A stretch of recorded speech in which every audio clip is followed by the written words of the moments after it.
رات کی تاریکی میں جہاز سمندر کے پرسکون پانی پر کسی بہت بڑے تابوت کی طرح حرکت کر رہا تھا۔ اچانک ایک کیبن سے فون پر کسی نے چیخ کر کہا، ہم پر حملہ کیا جا رہا ہے، ہمیں قتل کیا جا رہا ہے۔ ہولب نامی ڈپٹی کونسل نے بھی یہ آواز سنی تھی اور وہ ہڑبڑا کر اٹھ بیٹھا تھا۔ اسے باہر راہداری سے فائرنگ کی آواز سنائی دے رہی تھی۔ اچانک اس کے فون کی گھنٹی بجنے لگی۔ وہ کچھ دیر بات کرتا رہا، پھر یہ کہہ کر ریسیور رکھ دیا، معلوم کرو کہ پہلی گولی کس نے چلائی تھی۔ اس نے لیمن جوس کا ایک گلاس تیار کیا اور اسے ہلکی ہلکی چسکیاں لینے لگا۔ گلاس ختم کر کے اس نے دوبارہ فون پر رابطہ قائم کیا۔ ہاں، کیا رہا؟ کسی نے بھی نہیں، دوسری طرف سے جواب دیا گیا۔ حیرت انگیز، ہولب بڑبڑایا، اگر ہم چاہتے ہیں کہ صبح زندہ سلامت اس جہاز سے نکل جائیں تو ہمیں یہ فائرنگ رکوانی پڑے گی۔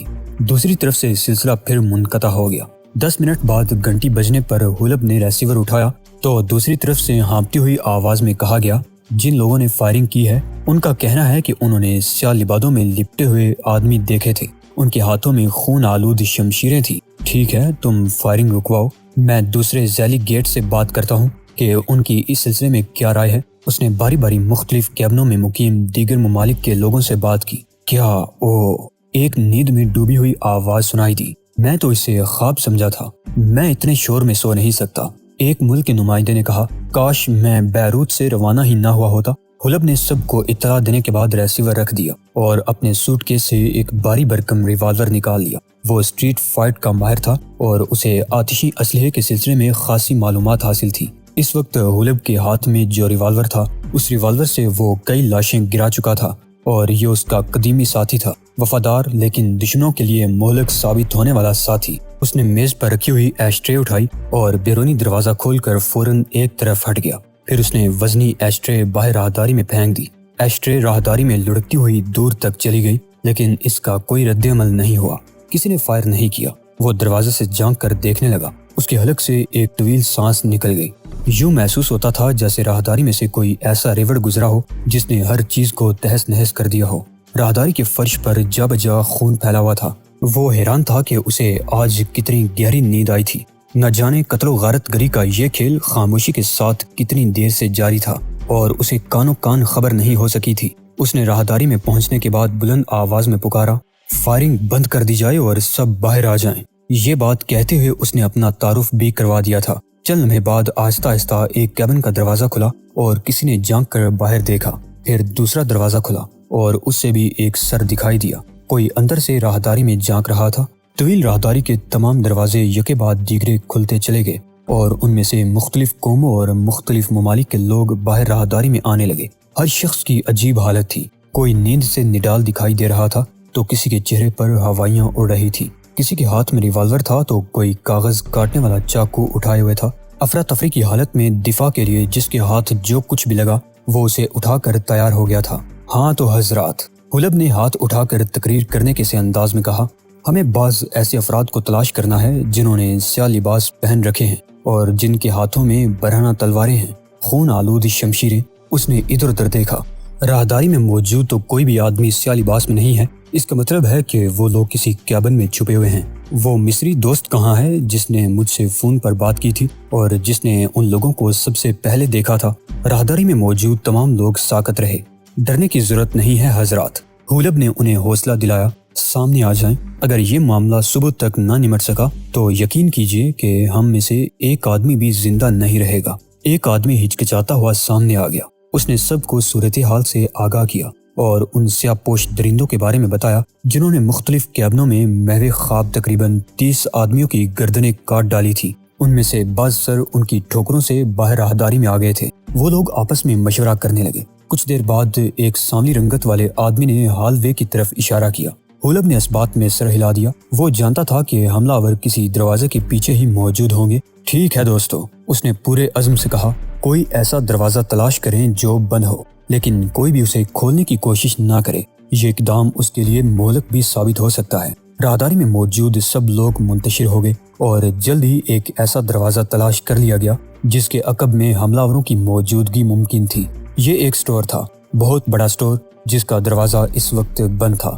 اگر وہ اس سٹور میں چھپے ہوئے ہیں تو جہاز کی سیکیورٹی کو چاہیے تھا کہ وہ سفر شروع ہونے سے پہلے اچھی طرح جہاز چیک کر لیتے۔ ایک آدمی نے اعتراض کیا، لیکن یہ سیکیورٹی فورس کہاں ہے؟ ایک اور نے بآواز بلند کہا، پر بڑبڑاہٹوں کا سلسلہ شروع ہو گیا۔ حضرات، ہمیں وقت ضائع نہیں کرنا چاہیے، حلب نے انہیں مشورہ دیا۔ جہاں تک میرا خیال ہے، حملہ آوروں نے سیکیورٹی فورس کا سب سے پہلے صفایا کیا ہے، اس کے بعد دوسرے لوگوں کو قتل کرنا شروع کیا ہوگا۔ ہاں، سیکیورٹی کا ہر آدمی قتل کیا جا چکا ہے، کسی نے دہشت زدہ آواز میں کہا۔ اس کا مطلب ہے کہ حملہ آور منظم ہیں، حلب نے کہا۔ اگر ہم لوگ منظم نہ رہے تو ایک بھی آدمی زندہ نہیں بچے گا۔ حلب کی اس بات پر سب خاموش ہو گئے۔ حلب نے سب پر ایک تائرانہ نگاہ ڈالی، سب لوگ اسی کی طرف متوقع نظروں سے دیکھ رہے تھے، گویا انہوں نے بازوبان خاموش اسے اپنا لیڈر تسلیم کر لیا تھا۔ حلب نے ایک طویل سانس لی اور کلوزٹ کی طرف بڑھ گیا۔ اس نے قریب پہنچنے کے بعد ہاتھ کے اشارے سے سب کو دروازے کے سامنے سے ہٹنے کے لیے کہا۔ لوگ فوراً ہی منتشر ہو کر دائیں بائیں راہداری کی دیواروں سے لگ گئے۔ اب اگر اندر سے فائرنگ ہوتی تو براہ راست کوئی بھی گولیوں کی زد میں نہیں آ سکتا تھا۔ حلب کی نظریں تیزی سے صورتحال کا جائزہ لے رہی تھی۔ راہداری میں جو کارپیٹنگ تھی اس کی نگاہ اس پر جم گئی۔ دروازے پر 3 قدم کے فاصلے پر خون کا ایک بڑا سا دبا دکھائی دے رہا تھا۔ اس نے جھک کر دیکھا، یہ تازہ خون کا دبا تھا، اور جب اس نے دروازے کی طرف دیکھا تو وہاں بھی خفیف سی سرخی دکھائی دے رہی تھی۔ یہ اس بات کا ثبوت تھا کہ ان پراسرار حملہ آوروں میں سے کوئی ایک زخمی ہو گیا ہے۔ حلب نے خود کو دروازے کے ساتھ دیوار سے چپکا لیا۔ اس کا بھاری بھرکم ریوالور ہاتھ میں دبا ہوا تھا۔ ایک بار پھر اس نے دیکھ لیا کہ کوئی شخص گولیوں کی زد میں تو نہیں ہے۔ مطمئن ہو کر اس نے ریوالور والا ہاتھ اٹھایا اور اس کی نل سے دروازے پر ایک گہری خراش ڈال دی۔ اس نے جلدی سے ہاتھ واپس کھینچ لیا تھا۔ یہ حربہ کبھی کبھی خاصا کارگر ثابت ہوتا ہے۔ آواز سنتے ہی اندر سے فائرنگ شروع ہو جاتی ہے، لیکن حلب کی اس حرکت کے جواب میں اندر سے کوئی رد عمل ظاہر نہیں ہوا۔ ایک بھی گولی نہیں چلی۔ ٹھیک ہے، وہ بلند آواز میں بولا، ہم جانتے ہیں کہ تم لوگ اندر ہو۔ دروازہ کھول کر اپنے ہتھیار باہر پھینک دو اور اپنے ہاتھ سروں پر رکھ کر باری باری باہر آ جاؤ۔ اگر تم لوگوں نے میری ہدایت کے مطابق عمل کیا تو تمہیں کوئی نقصان نہیں پہنچے گا، یہ ہم سب کا وعدہ ہے۔ عراقی سفیر نے بلند آواز میں کہا۔ اس بات پر سفیروں کے ہجوم میں سے کوئی ہنس پڑا، لیکن دوسروں کی کڑی نگاہیں محسوس کر کے اس کی ہنسی فوراً دب گئی۔ اندر سے کوئی آواز سنائی نہیں دی، سناٹا چھایا رہا۔ یوں محسوس ہوتا تھا جیسے کلوزٹ میں کوئی متنفس موجود نہیں ہے۔ میرا خیال ہے اندر کوئی بھی نہیں ہے، حلب نے اعلان کر دیا۔ وہ یقیناً اندر ہی ہیں۔ ایک دہشت زدہ آواز گونجی، اس ڈور کا دوسرا دروازہ نہیں ہے، میرا خیال تم سے مختلف ہے۔ ایک اور آواز سنائی دی، بحث کرنے کی ضرورت نہیں، میرے پاس جہاز کا نقشہ موجود ہے اور نقشے کے مطابق اس ڈور کا کوئی دوسرا دروازہ نہیں ہے۔ پہلے نے حتمی لہجے میں کہا، یہ شخص ٹھیک کہتا ہے۔ کسی نے حمایت کی، میں بھی نقشہ دیکھ چکا ہوں۔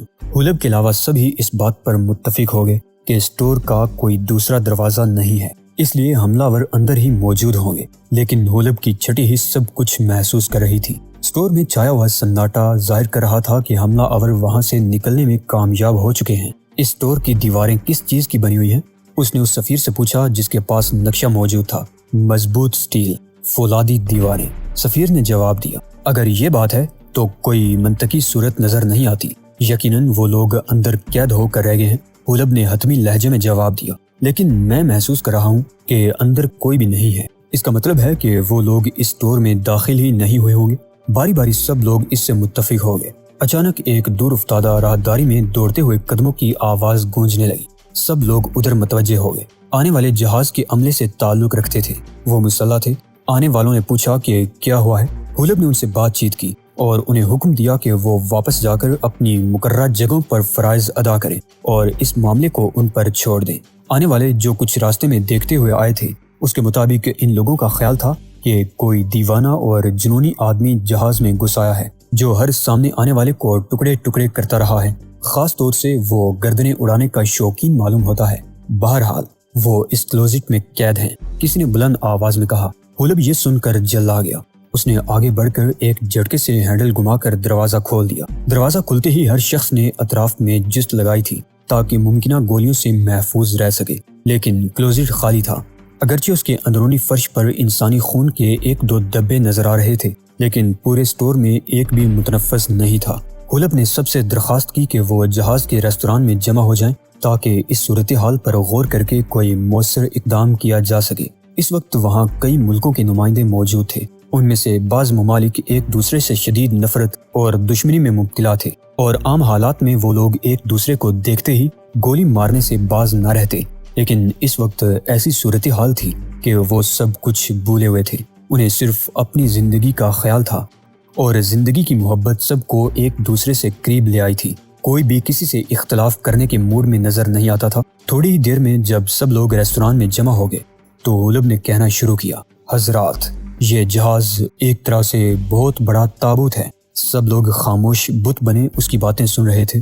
پچھلے چند گھنٹوں میں اس جہاز پر خون ریزی ہوئی ہے، قتل کی ایسی وارداتیں ہوئی ہیں جن کی ہم صرف درندوں ہی سے توقع کر سکتے ہیں۔ انداز سے ظاہر ہوتا ہے کہ پراسرار حملہ آوروں کا تعلق دہشت پسندوں سے ہے۔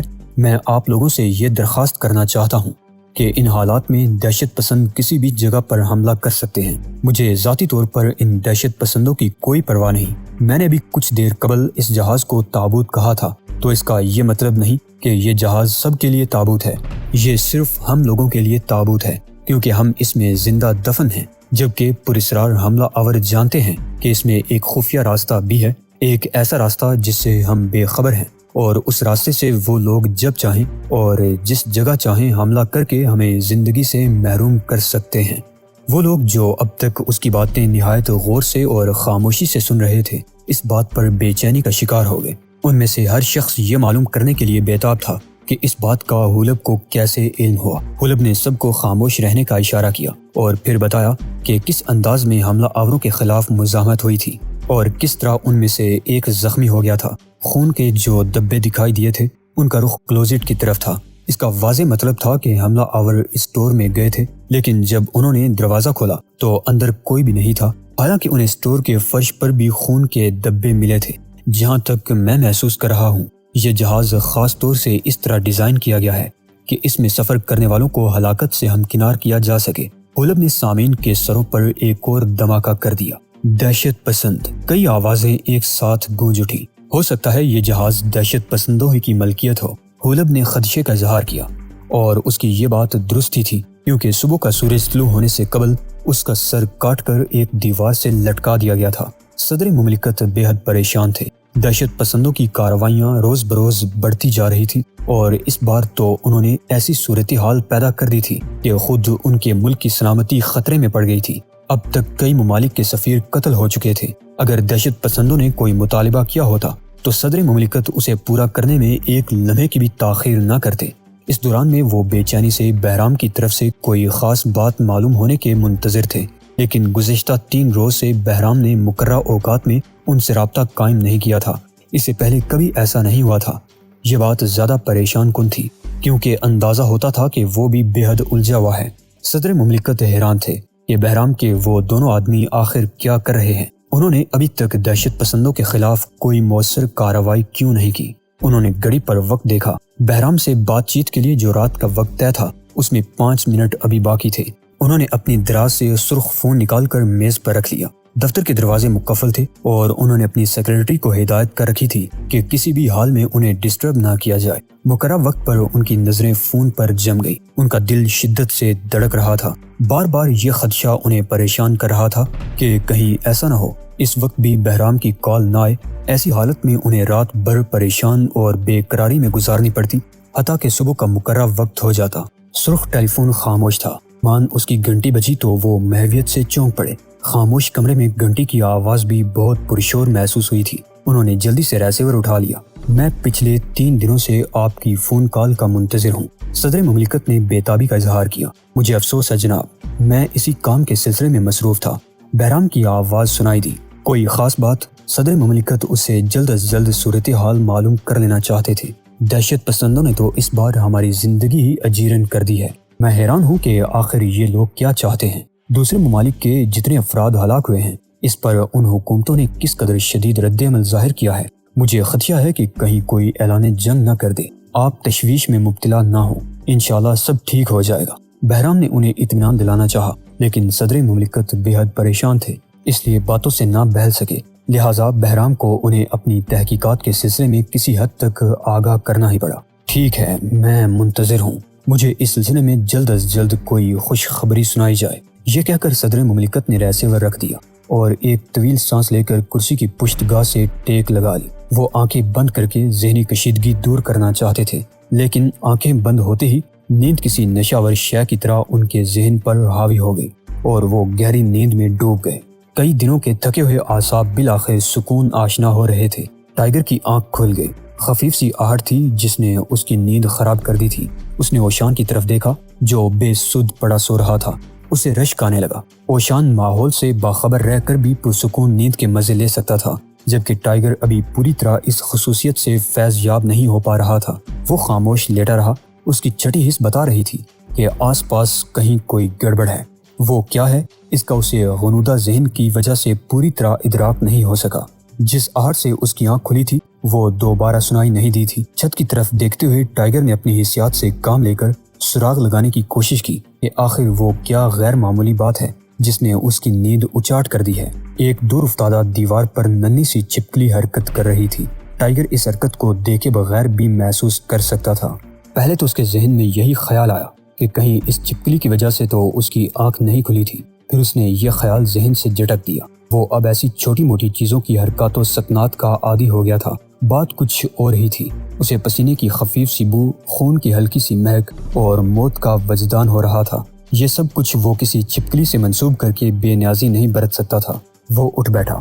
اس کے اٹھنے سے ذرا سی بھی آواز پیدا نہیں ہوئی تھی۔ کمرے میں نائٹ بلب روشن تھا۔ اس نے کمرے پر ایک طائرانہ نگاہ ڈالی اور اوشان کی طرف دیکھا جو کسی معصوم بچے جیسی پرسکون اور خوشگوار نیند سے لطف اندوز ہو رہا تھا۔